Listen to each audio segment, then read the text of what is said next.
मेरे टीनेज में जब मुझे एक्ने और पिंपल्स की बहुत ज़्यादा प्रॉब्लम हो गई थी, मेरा पूरा फेस ही पिंपल से भरा रहता था, तब मैंने क्या किया, मैंने अपने घर के बड़ों से पूछा, अपनी मदर से पूछा, अपने बड़े भैया से पूछा कि मुझे क्या करना चाहिए। और देखो ये मैं अर्ली 2000s की बात कर रहा हूँ, उस टाइम पे तो भाई यूट्यूब ही नहीं था, तुम इंटरनेट वगैरह की बात तो छोड़ ही दो। तो मैंने अपने घर के बड़ों से ही पूछा, कईयों से तो मैंने पूछा भी नहीं था, उन्होंने फ्री में एडवाइस दे दी। लेकिन सबसे ज्यादा कॉमन एडवाइस जो थी वो यही थी कि भाई तुम अपना मुंह ठीक से नहीं धोते होगे या फिर तुम्हारा पेट साफ नहीं होगा। और मैंने फिर वही चीजें कोशिश करी कि मैं ठीक करूं, मैंने अपना मुंह ज्यादा धोया। और तुम्हें क्या लगता है क्या हुआ होगा, मेरे पिंपल्स की प्रॉब्लम और ज्यादा बढ़ गई। ये सब मुझे अब समझ में आता है कि पिंपल्स को ना लोग हाइजीन से, साफ सफाई से रिलेट करने लग जाते हैं कि तुम्हारा फेस गंदा है इसलिए तुम्हें पिंपल्स हो रहे हैं, जबकि ऐसा बिल्कुल भी नहीं है। इनफैक्ट अपने फेस की ओवर वॉशिंग करने से आपकी पिंपल्स की प्रॉब्लम बढ़ जाती है, ये आज मुझे पता चला है। इसलिए सालों तक एक्ने और पिंपल्स को फेस करने के बाद, कई डॉक्टर डर्मेटोलॉजिस्ट से कंसल्ट करने के बाद जो ज्ञान मेरे पास आज है ना, वो मैं तुम लोगों को देना चाहता हूं। और बहुत अच्छी बात है, इस टेक्नोलॉजी की हेल्प से आज एक टीनेजर को ये सब बातें पता हो, इससे ज्यादा अच्छा कुछ हो नहीं सकता भाई। आज का वीडियो तुमने पूरा एंड तक देख लिया ना, तुम्हें समझ में आ जाएगा वो कॉमन मिस्टेक जिनकी वजह से तुम्हारा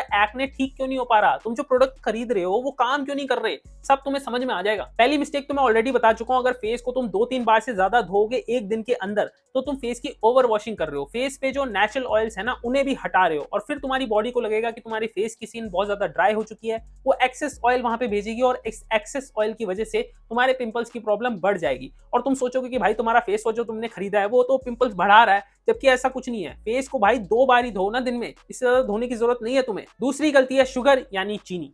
चीनी हमारी बॉडी में हार्मोनल इंबैलेंस पैदा करती है और हमारी बॉडी के जो ऑयल बनाने का सिस्टम है ना वो गड़बड़ा जाता है और उसकी वजह से एक्सेस ऑयल तुम्हारे फेस पे आना शुरू हो जाता है। और एक बात बताओ, चीनी हम सबसे ज्यादा कब कंज्यूम करते हैं? अपने टीनेज में भाई। कोल्ड ड्रिंक्स पीते हैं रोज, आइसक्रीम्स खा रहे हैं, कोई भी प्रोडक्ट बाहर का जो खाने का मिल रहा है उसमें चीनी जरूर डली होती है। ब्रेड हो गया, मैदा हो गया, सब में चीनी है भाई। और इसमें सारी गलती तुम्हारी भी नहीं है। इंडिया में रेगुलेशंस इतनी वीक हैं कि ये जो कंपनीज है ना, ये पैदा होते ही बच्चे को चीनी खिलाना शुरू कर देती हैं। ये चाहती है कि तुम एडिक्ट बन जाओ इनके प्रोडक्ट्स के, और इसका सबसे अच्छा तरीका है शुगर खिलाना तुम्हें। इसलिए इस चीज में तुम्हारी हेल्प कोई नहीं करने वाला, तुम्हें खुद की हेल्प करनी पड़ेगी। तुम्हें प्रोडक्ट के पीछे लेबल को पढ़ना सीखना पड़ेगा। अगर उसके अंदर एडेड शुगर लिखा है ना तो वो तुम्हें नहीं खाना चाहिए। इनफैक्ट जिसके फेस पे पिंपल्स हो रहे हैं उसे तो बिल्कुल अवॉइड करना। चीनी ज्यादा कंज्यूम करोगे तो फेस पे कोई भी फेस वॉश, कोई भी सीरम लगा लो, पिंपल्स होना नहीं रुकेंगे। तीसरी गलती थी होम रेमेडीज, जो कि उस टाइम पे तो बहुत ज्यादा पॉपुलर थी, आज भी पॉपुलर है। कई लोग तो तुम्हें होम रेमेडीज के नाम पे पूरा किचन ही तुम्हारे मुंह पे लगवाने पे तुले हुए हैं। लेकिन मैं तुम्हें बता रहा हूं कि जितना होम रेमेडीज बेनिफिट करती है ना, उससे कई ज्यादा नुकसान कर सकती है तुम्हारी स्किन पे। एक बात ठीक से समझ लो, अपने दिमाग में बिठा लो कि पिंपल्स को ठीक करने का ये तरीका नहीं है कि तुम अपने फेस को धो धो के, रगड़ रगड़ के इन पिंपल्स को हटा दो। ऐसा कुछ भी नहीं होता है। पिंपल्स होने के 2 रीजंस होते हैं। सबसे पहला तो तुम्हारी बॉडी एक ऑयल प्रोड्यूस करती है, जब एक्सेस ऑयल प्रोड्यूस करने लगता है तुम्हारा फेस, तो तुम्हारे फेस पे पिंपल्स की प्रॉब्लम बढ़ जाती है। और दूसरा रीजन है तुम्हारे फेस के पोर, जो कि डेड स्किन, डर्ट, पोल्यूशन की वजह से क्लॉग्ड हो जाते हैं, बंद हो जाते हैं, और फिर ये ऑयल बाहर नहीं निकल पाता और तुम्हें पिंपल्स की प्रॉब्लम हो जाती है। इन दोनों ही कंडीशंस को ये होम रेमेडीज ना के बराबर ठीक कर पाती हैं, और इनसे बहुत ज्यादा इफेक्टिव, बहुत ज्यादा अच्छी चीजें, अच्छे प्रोडक्ट्स मार्केट में अवेलेबल हैं। आजकल तो साइंस ने इतनी तरक्की कर ली है कि बहुत ही अच्छे प्रोडक्ट्स मार्केट में मिलते हैं।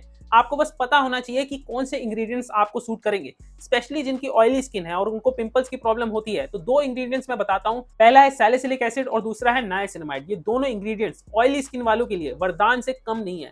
आप इन दोनों इंग्रेडिएंट्स को फेस वॉश या सीरम की फॉर्मेट में यूज करोगे, आपके फेस पे बहुत जल्दी आपको इफेक्ट दिखने लगेंगे। और मेरी छोड़ो, किसी डॉक्टर या डर्मेटोलॉजिस्ट से भी पूछ लेना, इन प्रोडक्ट्स के अगेंस्ट वो होम रेमेडीज को रेकमेंड नहीं कर सकता। चौथी गलती थी पिंपल को फोड़ना या उसे दबाना। और मैं ऐसा सोचता था कि यार इस पिंपल को फोड़ दूंगा और इसके अंदर जो सारा गंद है, जो सारा पस भरा हुआ है इसके अंदर, वो निकल जाएगा और ये पिंपल छोटा हो जाएगा, जबकि ऐसा बिल्कुल भी नहीं होता था भाई। आजकल मुझे पता है ये सब जानते हैं, लेकिन उस टाइम पे मुझे नहीं पता था, और वो पिंपल ना और भी ज्यादा बड़ा हो जाता और ज्यादा भयानक हो जाता था। इनफैक्ट उसका जो निशान है, जो मार्क है ना, वो सबसे ज्यादा टाइम तक रहता था। जिस पिंपल को मैं फोड़ता था ना, उसका निशान जाता ही नहीं था, महीनों तक नहीं जाता था। और मैं तब ये भी नहीं जानता था कि सनस्क्रीन अगर मैं नहीं लगाऊंगा तो ये जो निशान है ये और भी ज्यादा डार्क हो जाएगा धूप में रहने से। इसलिए अगर आपके चेहरे पे पिंपल्स आते हैं और आप चाहते हो ना कि वो निशान जो पिंपल्स के बाद रहते हैं वो ज्यादा टाइम तक ना रहे, तो 2 काम करने हैं आपको। पहला तो पिंपल चेहरे पे आया, आप उसको बिल्कुल अकेला छोड़ दो, बिल्कुल हाथ मत लगाना उसे। इनफैक्ट उसका ध्यान रखो, फेस वॉश करते टाइम भी, कोई प्रोडक्ट लगाते टाइम भी उस पर आसानी से, धीरे धीरे, हल्के हाथों से उस पर रब करना, ताकि वो फूटे ना। और दूसरी चीज, आप सनस्क्रीन का रेगुलरली यूज करो। आप धूप में जाओगे, आपका जो डार्क स्पॉट्स है वो और भी ज्यादा सेंसिटिव हो जाता है सन की यूवी रेडिएशन के अगेंस्ट, इसलिए आप एक सनस्क्रीन लगा के जाओ। फिर जो पिंपल है वो जल्दी चला जाएगा और जो उसका मार्क है वो ज्यादा टाइम तक रहेगा भी नहीं। 5वीं और आखिरी गलती है दूध। अब देखो इतनी कॉमन गलती है, मैंने अपने पूरे टीनेज में रोज दूध पिया है। इनफैक्ट कई बार दिन में 2 टाइम दूध पिया है। और दूध जो होता है ना, उसमें बहुत सारे हार्मोन्स का एक मिक्सचर होता है जो कि आपकी बॉडी में या किसी किसी की बॉडी में हार्मोनल इंबैलेंस पैदा कर सकता है, जिसकी वजह से पिंपल्स की प्रॉब्लम हो सकती है। और जब मैंने अपने 20s में इस दूध को पीना छोड़ा तो मैंने छट से नोटिस किया कि एक ही महीने में मेरे पिंपल्स की प्रॉब्लम कितनी ज्यादा कम हो गई। अब देखो यहाँ पे मैं पनीर, दही, घी इन सब की बात नहीं कर रहा हूँ, मैं दूध की बात कर रहा हूँ। दूध एक्चुअली में गाय बनाती क्यों है? उसके बछड़े के लिए। उस बछड़े को एक गाय जितना बड़ा बनाने के लिए उसमें बहुत से ग्रोथ हार्मोन्स का मिक्सचर होता है उस दूध में, जो कि आप पी रहे हो। और कई जगह पे तो दूध मिल भी नहीं रहा। आजकल मेरा खुद का एक दोस्त है जिसकी डेयरी है और वो बताता है कि इंडिया में इतना दूध बन ही नहीं रहा जितना लोग कंज्यूम कर रहे हैं, और आर्टिफिशियल तरीके से दूध को बनाया जा रहा है। तो जो दूध आप पी रहे हो ना या अपने बच्चों को पिला रहे हो, वो एक्चुअली में दूध है भी कि नहीं ये भी नहीं पता। और इनफैक्ट कई बच्चे दूध पिएंगे भी नहीं अगर उसके अंदर आर्टिफिशियल चॉकलेट मिक्सचर, चीनी मिला मिला के पेरेंट्स उनको पिलाए ना, तो वो दूध पिएंगे भी नहीं। तो मतलब आप दूध भी दे रहे हो जो हार्मोनल इंबैलेंस कर रहा है, प्लस आप उसमें चीनी भी डाल रहे हो जो हार्मोनल इंबैलेंस कर रही है। दोनों का मिक्सचर आप ये चेहरे पे पिंपल्स ला रहा है, और आप लगे पड़े हो कि अपने प्रोडक्ट्स को कोसने में कि भाई ये प्रोडक्ट हमने खरीदा था और ये काम नहीं कर रहा। समझ रहे हो मेरी बात को कि किन चीजों की वजह से तुम्हारे पिंपल्स की प्रॉब्लम बढ़ सकती है। मैंने अपनी खुद की बेटी को 3-4 साल की उम्र के बाद से दूध पीने के लिए फोर्स ही नहीं किया। उसको नहीं अच्छा लगता, मैंने कहा मत पिलाओ उसे दूध, क्योंकि इस दूध का कुछ खास फायदा नहीं है। जो भी इससे आपको विटामिन और मिनरल्स मिलते हैं वो और भी चीजों से मिल जाएंगे ना। आप बादाम खा लो, उससे आपको कैल्शियम मिलेगा, और भी जो चीजें हैं वो बाकी फूड सोर्सेज से मिल सकती हैं।